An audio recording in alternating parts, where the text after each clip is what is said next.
Marwari media आप देख रहे हैं। आज है 23 सितंबर 2023 शनिवार का दिन और हिंदू तिथि के अनुसार भाद्रपद माह की अष्टमी तिथि है। नजर डालते हैं आज की बड़ी खबरों पर। शुरुआत करते हैं देश की सबसे बड़ी खबर के साथ। महिला आरक्षण बिल लोकसभा और राज्यसभा में पास होने के बाद शुक्रवार को भाजपा ने दिल्ली मुख्यालय में जश्न मनाया। महिला कार्यकर्ताओं ने पीएम नरेंद्र मोदी का अभिनंदन और धन्यवाद दिया। इस मौके पर पीएम ने महिला कार्यकर्ताओं के पैर छूकर आशीर्वाद लिया। आगे बढ़ते हैं देश की एक और बड़ी खबर। लोकसभा में गुरुवार 21 सितंबर को चंद्रयान पर चर्चा के दौरान दिल्ली में बीजेपी के सांसद रमेश बिधूड़ी ने अमरोहा से बीएसपी सांसद कुंवर दानिश अली को गालियां दे दी। इतना ही नहीं, बिधूड़ी ने अभद्र व्यवहार भी किया। हालांकि सदन की कार्यवाही से बिधूड़ी के अपशब्दों को हटा दिया गया। जब रमेश बिधूड़ी यह सब बोल रहे थे तब अध्यक्ष उनको चुप रहने के लिए भी कह रहे थे, लेकिन बिधूड़ी ने एक नहीं सुनी। वहीं लोकसभा स्पीकर ओम बिरला ने बिधूड़ी को चेतावनी दी कि सदन में ऐसा व्यवहार दोबारा होने पर कड़ी कार्रवाई होगी। वहीं भाजपा ने भी रमेश बिधूड़ी को कारण बताओ नोटिस जारी किया है। बहरहाल आगे बढ़ते हैं। राजस्थान से बहुत बड़ी खबर। चुनाव से पहले प्रदेश में बिजली संकट दूर करने के लिए सीएम गहलोत का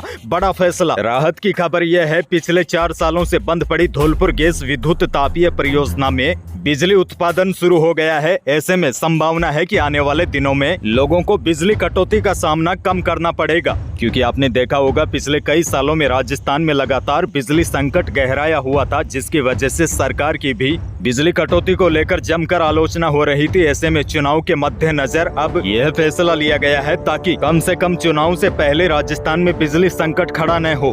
आगे बढ़ते हैं। राजस्थान से एक और बड़ी खबर। सीएम गहलोत ने राजस्थान के 6 जिलों के 8 विद्यालयों में 11 नए विषय शुरू करने के प्रस्ताव को मंजूरी दी है। इन विद्यालयों में नए विषयों के लिए 11 स्कूल व्याख्याता के पद सृजित किए जाएंगे। सीएम गहलोत की इस मंजूरी से प्रदेश में शिक्षा व्यवस्था सुदृढ़ होगी तथा विद्यार्थियों को अपना पसंदीदा विषय स्थानीय स्तर पर ही चुनने का अवसर प्राप्त होगा। वहीं आपको बता दूं, जिन 6 जिलों में नए विषयों को मंजूरी दी है वह अलवर, बालोतरा, भरतपुर, चूरू, जयपुर और जैसलमेर जिले हैं। यहाँ के विद्यार्थियों को अपना पसंदीदा विषय स्थानीय स्तर पर ही चुनने का मौका मिलेगा। आगे बढ़ते हैं। राजस्थान से एक और बड़ी खबर। सवाई माधोपुर विधायक और मुख्यमंत्री गहलोत के सलाहकार दानिश अबरार को पायलट समर्थकों के विरोध का सामना करना पड़ा। पायलट समर्थकों ने दानिश अबरार मुर्दाबाद के जमकर नारे लगाए, जिसके बाद मामला बहुत बुरी तरीके से बिगड़ गया और उसके बाद गुर्जर समाज के वरिष्ठ लोगों ने मामले को शांत करवाया। दरअसल विधायक अबरार गुरुवार को गुर्जर समाज के भगवान देव नारायण मंदिर के वार्षिक उत्सव समारोह में पहुंचे थे। इसी दौरान उनका जमकर विरोध हुआ। दरअसल आपको बता दूं, विधायक के गहलोत खेमे में होने के कारण पायलट समर्थकों ने उनके खिलाफ जमकर नारेबाजी की। आगे बढ़ेंगे, लेकिन उससे पहले प्रदेश के मौसम से जुड़ी बड़ी खबर है। राजस्थान में एक बार फिर बारिश का दौर शुरू हो गया है। बीते 24 घंटों के दौरान पूर्वी राजस्थान के कई हिस्सों में अच्छी बारिश हुई। वहीं मौसम विभाग की माने तो बंगाल की खाड़ी में बना लो प्रेशर सिस्टम अब आगे बढ़कर झारखंड, छत्तीसगढ़ तक आ गया है, जिसके कारण राजस्थान के कई जिलों में आने वाले 2-4 दिनों तक बारिश का दौर जारी रहेगा। वैसे आज की बात करूं तो आज 23 सितंबर को कोटा, सवाई माधोपुर, जयपुर, झालावाड़, धौलपुर, दौसा, बूंदी, भरतपुर, अलवर और पश्चिमी राजस्थान के भी 1-2 स्थानों पर हल्की से लेकर मध्यम दर्जे की बारिश हो सकती है। और 24 सितंबर को बीकानेर संभाग के भी कुछ स्थानों पर बारिश की संभावना है, लेकिन जोधपुर संभाग के अधिकांश भागों में मौसम मुख्यतः शुष्क रहेगा। आगे बढ़ते हैं। एक और बड़ी खबर है। बैंकिंग सेक्टर में नौकरी की तलाश कर रहे युवाओं के लिए अच्छी खबर है। SBI ने ऑफिसर्स के पदों पर बम्पर वैकेंसी निकाली है। अच्छा, इसमें मैनेजर के भी 439 पद है। इस भर्ती में शामिल होने के लिए उम्मीदवार SBI की ऑफिशियल वेबसाइट, जो आपको स्क्रीन पर दिखाई दे रही है, यहां पर जाकर 6 अक्टूबर तक ऑनलाइन अप्लाई कर सकेंगे। उम्मीदवारों का सिलेक्शन रिटर्न टेस्ट और इंटरव्यू के आधार पर होगा। योग्यता की बात करूं तो इसमें ग्रेजुएशन कर चुके उम्मीदवार आवेदन कर सकेंगे। आगे बढ़ते हैं। देश की एक और बड़ी खबर। दिवाली से पहले केंद्र सरकार ने बड़ा कदम उठाया है। इस बार त्योहार पर महंगाई नहीं सताएगी।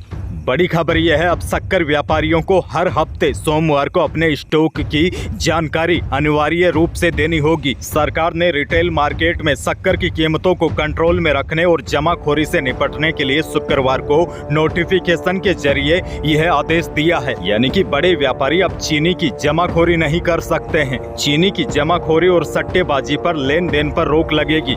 आगे बढ़ते हैं, एक और बड़ी खबर। राजस्थान में चुनाव से पहले एक तस्वीर में पूर्व मुख्यमंत्री वसुंधरा राजे के साथ गहलोत बैठे हुए नजर आ रहे हैं। यह तस्वीर वायरल होने के बाद सोशल मीडिया पर लोग इसके अलग अलग राजनीतिक मायने निकाल रहे हैं। इस मुलाकात को प्रदेश की सियासत से जोड़कर भी देखा जा रहा है, क्योंकि वसुंधरा राजे इन दिनों बीजेपी की परिवर्तन यात्रा से भी पूरी तरीके से दूरी बनाए रखी है। लेकिन आपको बता दूं, यह फोटो राजस्थान विधानसभा चुनाव से पहले विधानसभा परिसर में किया गया आखिरी सामूहिक फोटोशूट की है, जिसमें सीएम गहलोत से लेकर पूर्व मुख्यमंत्री वसुंधरा राजे, विधानसभा स्पीकर सीपी जोशी समेत कई विधायक मौजूद रहे। यही थी प्रदेश और देश की कुछ बड़ी और महत्वपूर्ण खबरें। वीडियो को लाइक करना बिल्कुल न भूलिए। चैनल पर नए हैं तो सब्सक्राइब भी कर लीजिएगा, ताकि आप अपडेट रहे बड़ी खबरों से। धन्यवाद।